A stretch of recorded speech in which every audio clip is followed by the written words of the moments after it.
Muito boa tarde, os colegas vereadores, vereadora Silmara, que preside os trabalhos nesse momento, vereador Almir, primeiro secretário, os demais colegas aqui no plenário, quem nos acompanha em casa pela TVL e pela internet.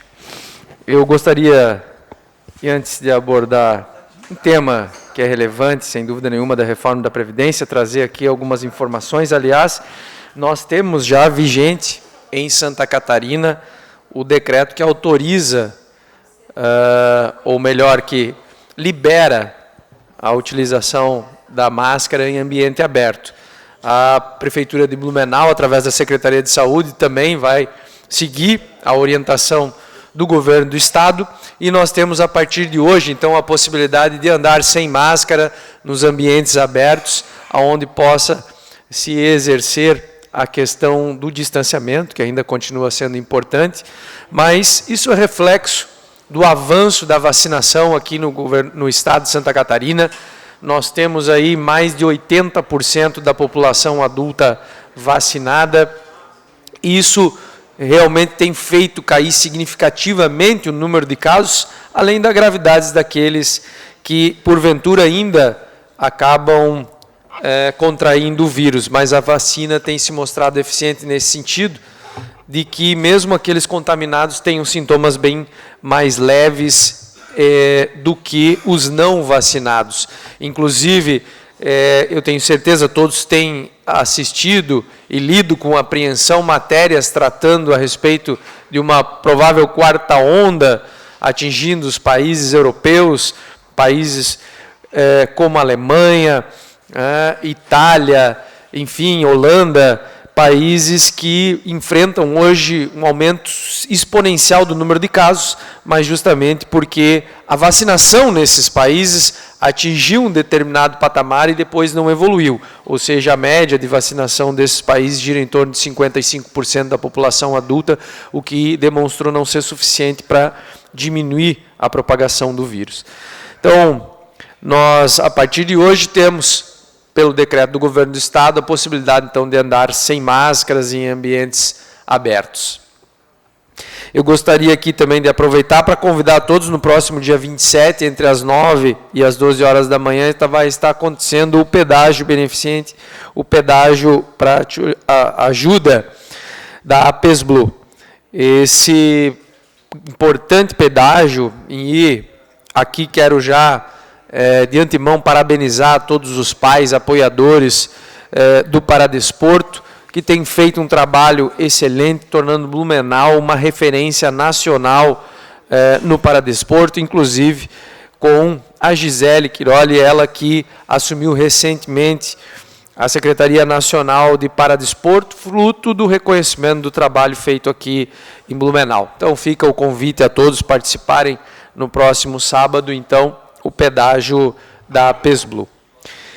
E, senhores, para concluir o meu pronunciamento, eu não poderia deixar de falar a respeito da reforma da Previdência, da audiência pública que nós tivemos ontem à noite aqui neste plenário.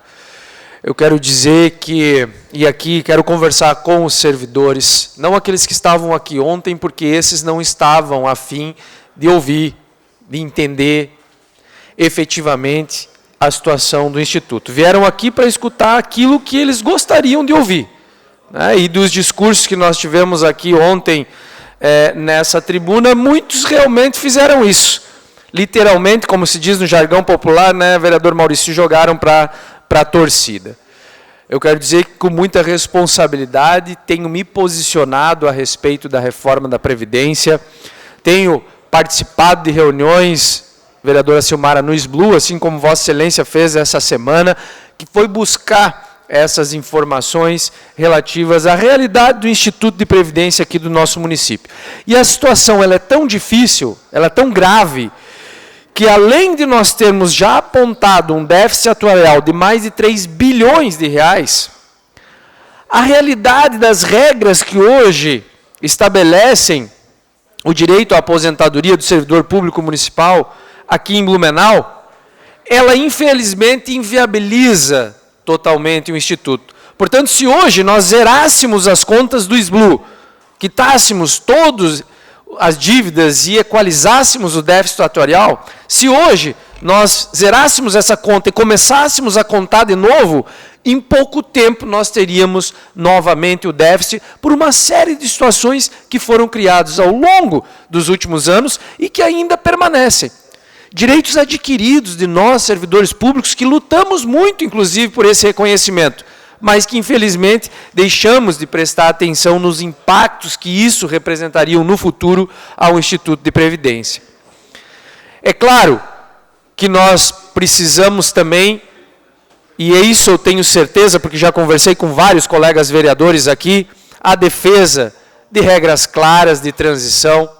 Importantes também aqui desmistificar a questão da contribuição do inativo, ela se faz necessária, principalmente daqueles que ganham mais e daqueles que contribuíram por menos tempo do que deveriam para integralizar os seus benefícios à aposentadoria. E aqui quero dar o exemplo da minha categoria, que por lei tem o direito de incorporar o adicional de função por 10 anos de contribuição.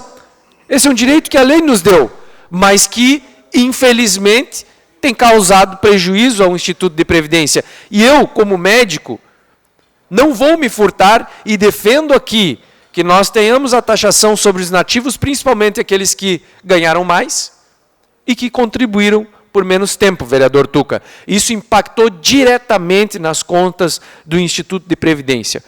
Portanto, é difícil, sem dúvida nenhuma, nós não gostaríamos. O prefeito não acordou um dia de manhã e resolveu fazer a reforma da Previdência. Aliás, está sendo cobrado, taxado aqui, por fazer algo que nenhum outro prefeito fez. Porque também ficou claro aqui que desde o início da implantação do SBLU já se criou o sistema com o déficit. E todo mundo fez o mais conveniente. Está aqui os nossos colegas Martinez, o Rênios, todos fizeram o mais conveniente. Empurraram para frente, deixaram um problema para o outro, mas a hora chegou. E nós temos que ter responsabilidade para que essas reformas possam ser aprovadas aqui, sim, porque elas são necessárias, para que nós possamos garantir não só o pagamento da aposentadoria daqueles que já adquiriram esse direito, daqueles que já se aposentaram, mas também o direito à aposentadoria daqueles que no futuro vão atingir essa condição. Hoje, a realidade do Instituto de Previdência nos mostra que, se nada for feito, em menos de 10 anos, o nosso Instituto, infelizmente, não tem mais recurso suficiente para honrar com seus compromissos. Ficou claro também aqui a origem desse déficit. Como eu disse, apresentado aqui pelo Instituto de Previdência por um cálculo atuarial contratado por uma empresa inidônea e que tem que ter registro, inclusive, no Ministério da Previdência. Esses números são a realidade e nós não podemos fugir deles. Seria isso na tarde de hoje. Agradeço pela atenção dos colegas vereadores.